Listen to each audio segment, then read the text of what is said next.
বলিউডের সবচেয়ে সফল ও জনপ্রিয় অভিনেত্রীদের তালিকায় দীপিকা পাড়ুকোনের নাম সর্বোচ্চ উচ্চারিত হয়। 1986 সালে জানুয়ারি ডেনমার্কের কোপেনহেগেনে জন্ম নেন তিনি। ছোটবেলায় বেঙ্গালুরুতে বেড়ে ওঠে দীপিকা। তার বাবা প্রকাশ পাড়ুকোন ছিলেন বিশ্ববিখ্যাত ব্যাডমিন্টন খেলোয়াড়, আর সেই সূত্রে শৈশব থেকেই খেলাধুলার প্রতি ছিল তার ঝোঁক। কিন্তু ভাগ্যের লেখা ছিল অন্যখানে। মডেলিংয়ের মাধ্যমে বিনোদন জগতে প্রবেশ করেন দীপিকা এবং খুব অল্প সময়ে তিনি নজর কাড়েন বিজ্ঞাপন ও ফ্যাশন দুনিয়ায়। 2007 সালে শাহরুখ খানের বিপরীতে ওম শান্তি ওম সিনেমার মাধ্যমে বলিউডে নায়িকা হিসেবে অভিষেক ঘটে তার। প্রথম ছবিতেই বাজিমাত করে নেন দীপিকা। এরপর একের পর এক হিট সিনেমা এ জওয়ানি, হে দিওয়ানি, চেন্নাই এক্সপ্রেস, পিকু, বাজিরাও মাস্তানি, পদ্মাবত তাকে পৌঁছে দেয় শীর্ষস্থানীয় নায়িকাদের তালিকায়।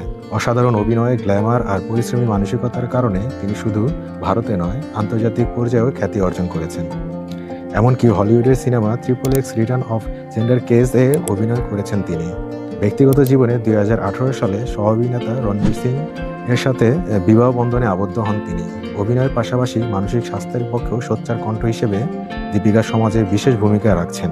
আজ তিনি শুধু একজন বলিউড তারকা নন, বরং সারা বিশ্বে কোটি ভক্তের কাছে অনুপ্রেরণার নাম দীপিকা পাড়ুকোন।